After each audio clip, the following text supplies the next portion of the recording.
வணக்கம் ஃப்ரெண்ட்ஸ். லட்சுமி அம்மா அவர்கள் எழுதிய இனிய உணர்வே என்னை கொள்ளாதே. அத்தியாயம் 31. சிறிது பொழுதில் மரகதத்திடமிருந்து அழைப்பு வந்து விட்டது.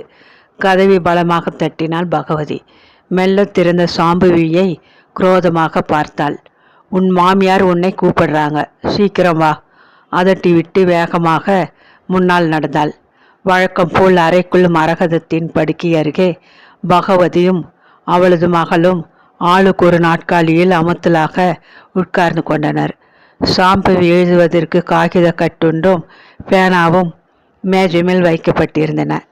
முதல்ல நான் சொல்றபடி கடிதாசியை எழுதி முடி, உத்தரவிட்ட மாமியார் அவளை உக்கிரமாக பார்த்தாள்.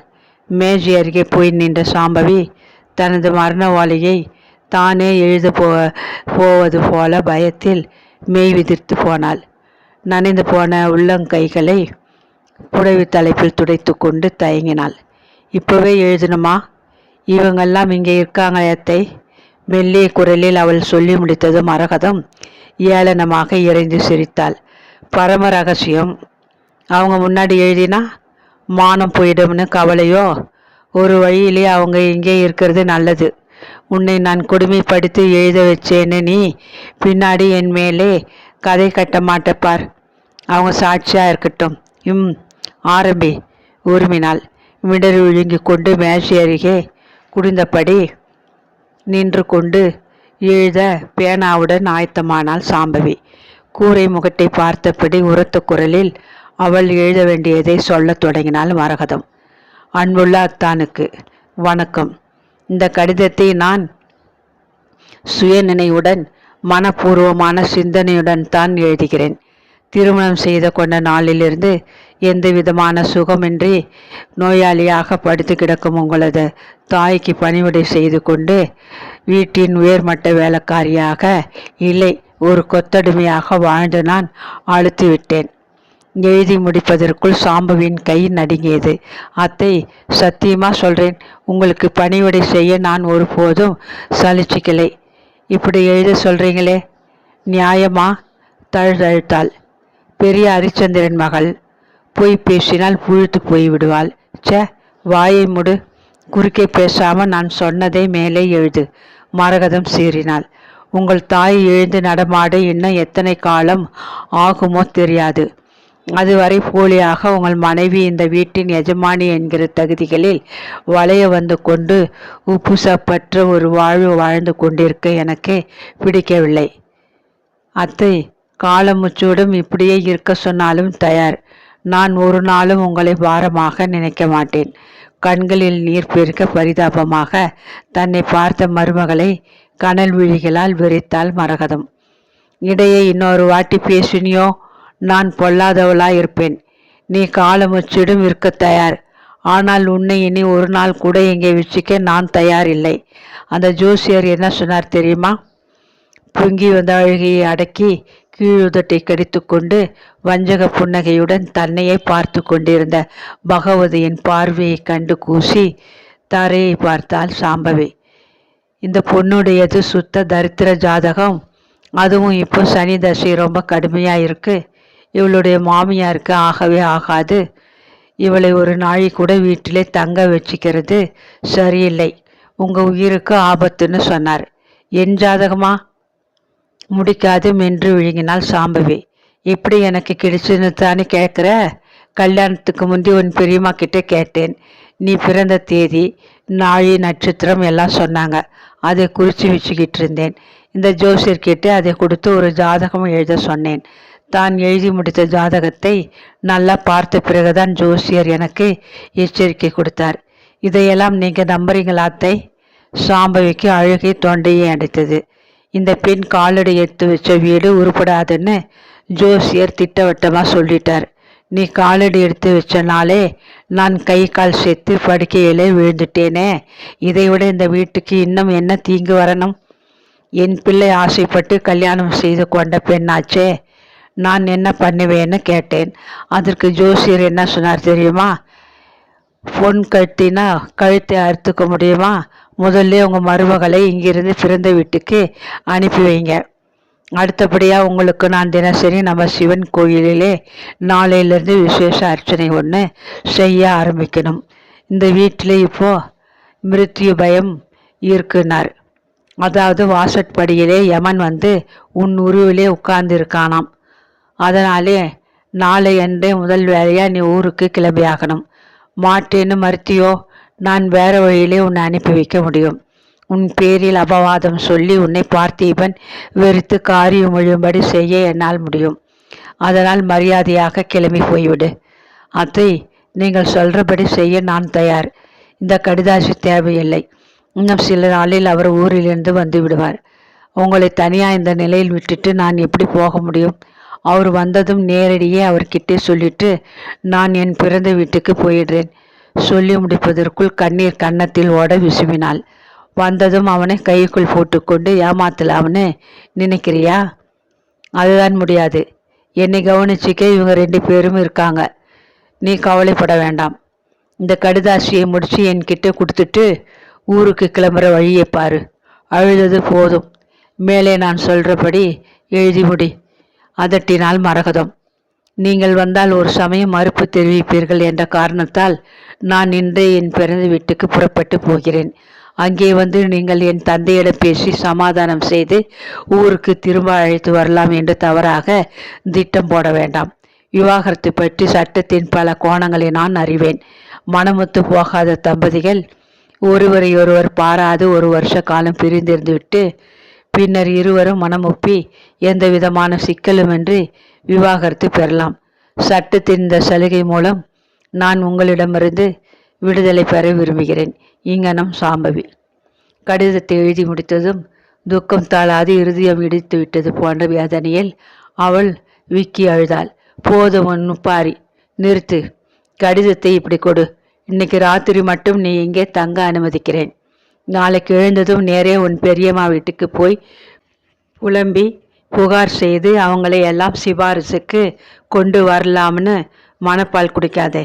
நாளை காலை வீட்டு வேலை எல்லாத்தையும் ஒழுங்காக செய்து முடிச்சுட்டு பொழுது சாயறதுக்கு முந்தி பொன்னி அவள் புருஷன் இருவர் துணையோடு பஸ் ஏறி திருச்சிக்கு போய் ராத்திரி ரயில் பிடிச்சு உன் ஊருக்கு போய் சேர். உன்னை அவங்க 2 பேரும் பத்திரமா இருந்து வண்டியிலே ஏற்றி விட்டு தான் திரும்புவாங்க. தனியாக நான் எப்படி போவேன்னு தழுக்கு பண்ணாதே. இந்த ஊருக்கு நீ வரும்போது கூட துணைக்கு யார் வந்தாங்க? அப்போ இருந்த துணிச்சல் இப்போ இன்னும் அதிகமாக இருக்கிறதாலே உன்னாலே ரயிலில் தனியாக பயணப்பட முடியும். உன் பெட்டி துணிமணிகளை இப்போவோ எடுத்து வச்சுக்கோ. உன் இடுப்பில் குலுங்குற சாவி கொத்தை கயிற்று மாயா கையிலே கொடு. அவள் உன்னை விட அதிகம் படித்தவ, சாமர்த்தியக்காரி. அவளால் இந்த வீட்டை எனக்காக ரொம்ப நல்லா நிர்வகிக்க முடியும். என் பத்திய சாப்பாட்டை பற்றி நீ கவலையில் உருக வேண்டாம். பகவதி என்னை பத்திரமா கவனிச்சுப்பா. மூச்சு விடாது மரகதம் பேசினாள். நீ சொல்லணுமா மரகதம்? உன் பிள்ளை அருகிலே இல்லாத சமயம் படுத்த படுக்கையாக கிடக்கிற உன்னை நான் அனாதியா விட்டுடுவேனா? விடு கவலையை. இடை புகுந்து பேசிய பகவதி ஏளனமாக சாம்பவியை பார்த்தாள். இடுப்பிலே தூங்கிய சாவி கொத்தை மெல்ல உருவி எடுத்து மேஜை மேல் வைத்தாள் சாம்பவி. கழுகு தன் இறை மீது பாய்வது போல மாயா எழுந்து வந்து வேகமாக அதை எடுத்து தன் இடையில் செருகிக் கொண்டாள். இடுப்பை தடவி கொண்டு நிமிர்ந்து பெருமையுடன் சாம்பவியை பார்த்தாள். மனம் நோக பேசுவது போதாது போல அவர்கள் முன்னிலையில் அந்த கடிதத்தை எழுத சொல்லி அவமானப்படுத்தி வீட்டு பொறுப்பை அவர்கள் வசம் ஒப்புவித்து அவளை ஒரு தூசி போல மாமியார் ஒதுக்கிவிட்டதை அவளால் தாங்கிக் கொள்ள முடியவில்லை. நெஞ்சை பிளந்து விடும் போல வந்த அழுகையை அடக்கி கொண்டு அறையை விட்டு வெளியே வந்தாள். பற்றென்று ஓசையுடன் பகவதி கதவை உள்ளே தாளிட்டு கொண்டதைக் கண்டு அவள் திடுகிட்டு போனாள். இத்தனை நாட்களும் அவள் தன் மாமியாரின் அறையில் தரையில் அவளுக்கு துணையாக படுத்துறங்குவது வழக்கம். அந்த தகுதி கூட அவளுக்கு கிடையாது என்பதை சுட்டி காட்டுவது போலிருந்தது பகவதியின் செய்கை. வேறு வழியின்றி முன்னரை தரை மீது பாயை விரித்து கொண்டு விளக்கை அணைத்து விட்டு படுத்தாள். அதுதான் அவள் கடைசியாக அங்கு கழிக்கப் போகும் இரவு என்று எண்ணிய போது அவளுக்கு கட்டுக்கொள்ள முடியாமல் அழுகை வந்தது. ஆரம்பத்திலிருந்து மரகதமாலாக்கு தன் மருமகளை பிடிக்கவில்லை. மகனுக்காக பொறுத்து கொண்டிருந்தாள். அவன் அருகில் இல்லாத சமயம் அவள் பழி தீர்த்து கொள்கிறாள். ஆமாம், வீட்டுக்கு வந்துள்ள அந்த இருவரையும் நம்பி சாவி கொத்தை கொடுத்தது சரியா?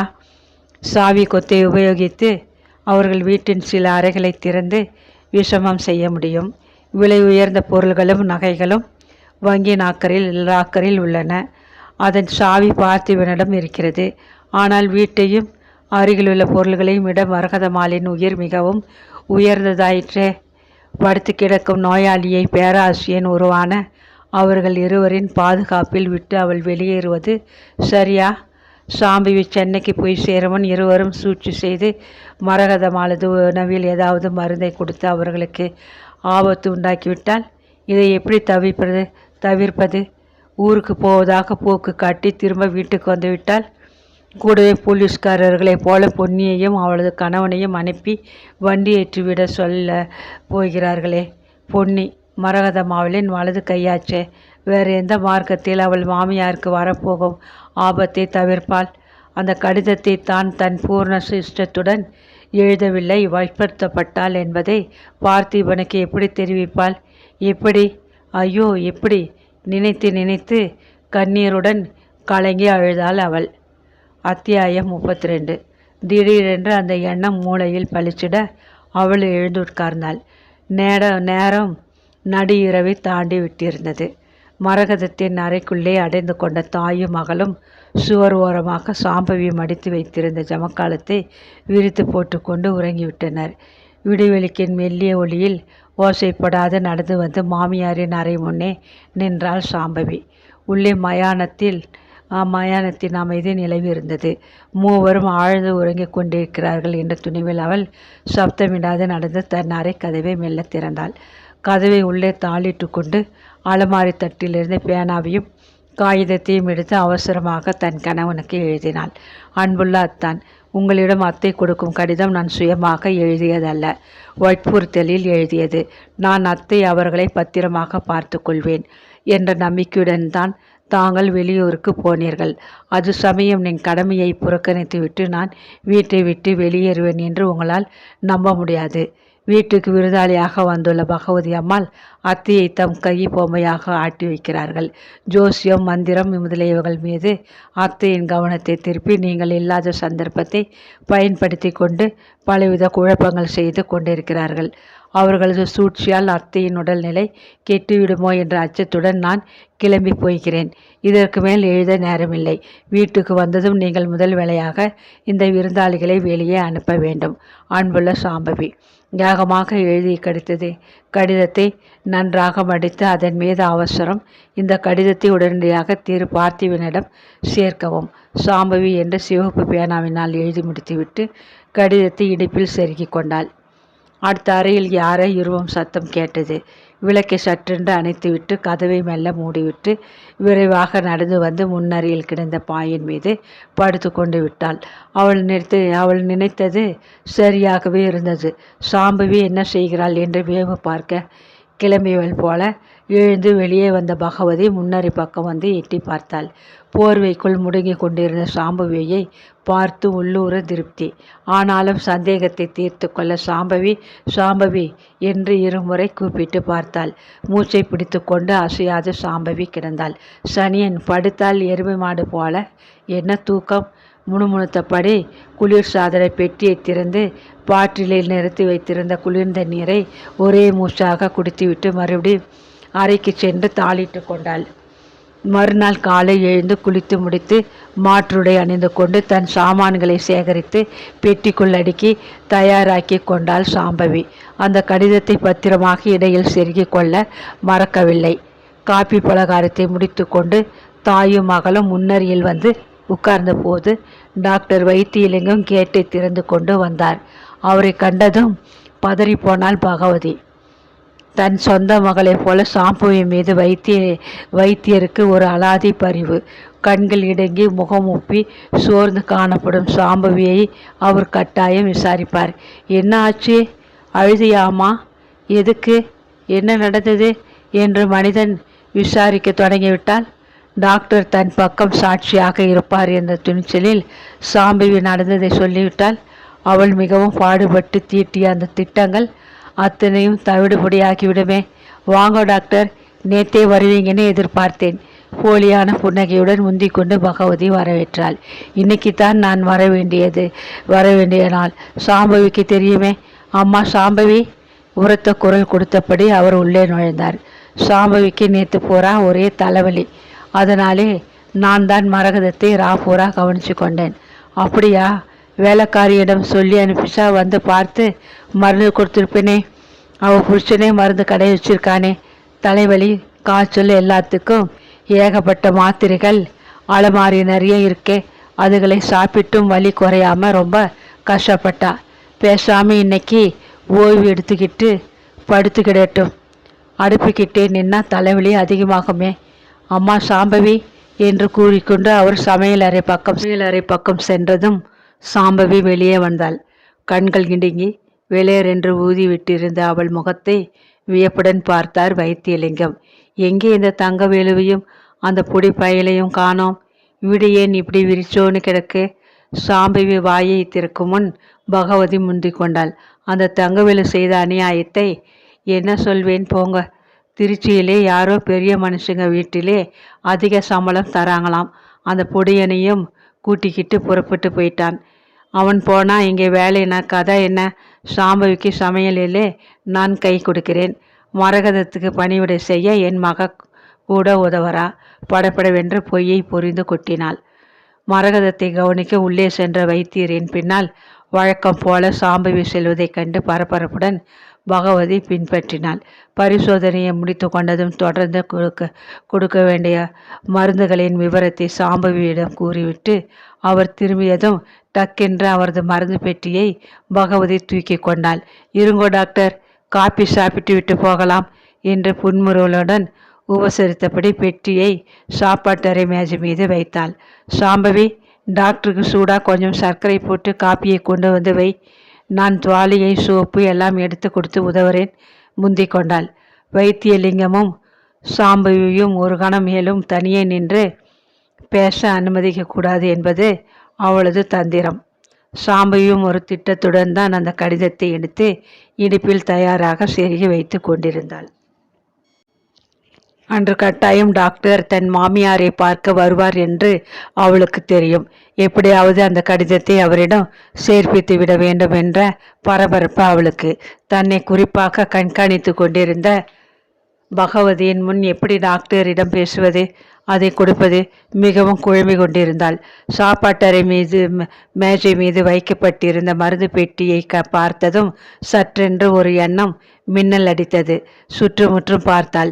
வேலைக்காரி பொன்னி மரகதத்தின் அறையை சுத்தப்படுத்தி கொண்டிருந்தாள். வழக்கம் போல காத்தாயி பின்பக்கம் சாமான்களை கழுவி கொண்டிருந்தாள். மாயா முன்னறையில் காலை பத்திரிகை ஒன்றில் மூழ்கி உட்கார்ந்திருந்தாள். நடையிலிருந்த பீங்கானில் டாக்டர் கை கழுவும் வாசை கேட்டது. துவாலை இதோ இருக்கு டாக்டர் என்று பகவதி கூறியதும் காதில் விழுந்தது. சற்றென்று சாப்பாட்டறை மேஜையை அணுகி டாக்டரின் மருந்து பெட்டியை மெல்ல திறந்தாள் சாம்பவி. தன் இடையில் சொருகி கொண்டிருந்த கடிதத்தை உள்ளே போட்டு முன்போல் பெட்டியை மூடி பட்டன்களை நன்றாக அமுக்கி பூட்டினாள். அதற்குள் அவள் நெஞ்சு வெடித்து விடும் போல் பயத்தில் அடித்து கொண்டது. உள்ளே சென்று வேகமாக அவருக்காக காப்பி கலந்து டம்ளரில் நிறைத்து கொண்டு வந்து மேஜை மேல் வைத்தாள். மரகதம்மா இப்போ நல்லா குணமடைஞ்சுக்கிட்டு வராங்க. இன்னும் சில நாட்களில் எழுந்து வீடு பூராவும் நடமாட ஆரம்பிச்சிடுவாங்க. எல்லாம் உன்னுடைய அயராத பணிவிடை தான் காரணம். நானும் எத்தனையோ இடங்களுக்கு போய் வரனே. பயிற்சி பெற்ற நர்ஸ் கூட உன்னாட்டம் ரொம்ப அனுசரித்து பணிவிடை செய்கிறதே பார்த்ததில்லை. நர்ஸுகள் கடமைக்கு செய்கிறாங்க. நம்ம சாம்பவி மாமியாருன்னு பக்தியோட பணிவிடை செய்கிறான். இரண்டுக்கும் அதிக வித்தியாசம் இருக்கே டாக்டர். தன் வெறுப்பை அடக்கி கொண்டு சிரித்தாள் பகவதி. உன் மாமியார் ரொம்ப கொடுத்து வச்சுங்கன்னு தான் சொல்வேன். உனக்கு ஆனாலும் ரொம்ப பொறுமை அம்மா என்று புகழ்ந்தபடி காப்பியை எடுத்து பருகினார் டாக்டர். Coffee A1. எனக்கு பிடிச்சாப்பல நல்லா சூடாக வாய்க்கு ருசியாக போட்டு கொண்டு வந்திருக்க. சமையலிலும் வீட்டை கவனிச்சிக்கிறதிலும் நீ ரொம்ப கெட்டிக்காரி. பகவதி தாடை இருக பற்களை கடித்து கொண்டாள். வந்தோம், காரியத்தை கவனிச்சோம்னு கிழவன் சட்டு புட்டுன்னு வெளியே போக மாட்டானே. சாம்பவிக்கு புகழ் மாலை போட்டு கொண்டு இருக்கிறானே. எத்தனை நாழி கண்காணிச்சுக்கிட்டு நிற்கிறது. உள்ளூர கோபத்தில் அழுத்து கொண்டாள். மறுபடியும் நான் அடுத்த வெள்ளிக்கிழமை உன் மாமியாரை பார்க்க வந்தால் போதும்.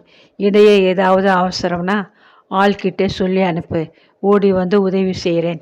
கவலை வேண்டாம் என்று கூறிவிட்டு பெட்டியை எடுத்துக்கொண்டு வெளியே போக திரும்பியவர் மறுபடியும் உள்ளே வந்தார். ஆமாம், பார்த்திபன் எப்போ ஊரிலிருந்து வருகிறாருன்னு தெரியுமா அம்மா? கடிதாசு ஏதாவது போட்டாரா? கண் இமைகள் கணக்க சாம்பவி தரையை பார்த்தாள். புரியுது, வேலை அழுத்தத்திலே அவருக்கு கடிதம் போட நேரமில்லை. உனக்கு அதை பற்றி வருத்தமாக இருக்கு. வேலை சம்பந்தமாக போன உன் கணவர் வெளியூர்லேயா உட்கார்ந்துடுவார்? உன்னையும் அம்மாவையும் பற்றி நாள் முழுவதும் நினைச்சிட்டு இருப்பார். நான் சொல்கிறது பழிக்குதா இல்லையா பார். இன்னும் 2 நாளில் ஊரிலிருந்து வந்துடுவார்.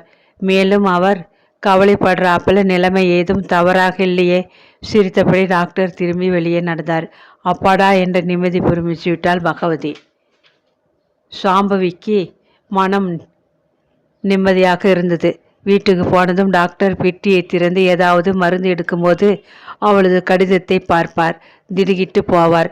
உடனடியாக வீட்டில் என்ன நடக்கிறது என்பதை கவனிக்க அங்கே வந்தாலும் வரலாம். அப்படி அன்று கவனிக்க நேரம் இல்லாது பெட்டியை பார்க்காது விட்டு விட்டாலும் அடுத்த நாளோ மறுநாளோ பார்ப்பார். பார்த்திபன் வீட்டுக்கு வந்ததும் மாமியார் கொடுக்க போகும் கடிதத்தை படித்து கோபம் கொள்ளும் முன் ஒரு சமயம் டாக்டர் ஊந்தி கொண்டு அவளது கடிதத்தை கொடுத்து விடலாம். அப்படியே கொடுத்து விட்டால் கலங்கிய கைகளிலிருந்து கன்னத்தில் உருண்ட கண்ணீர் துளிகளை விரலால் சற்றென்று தட்டிவிட்டு துணியுடன் உள்ளே சென்றாள்.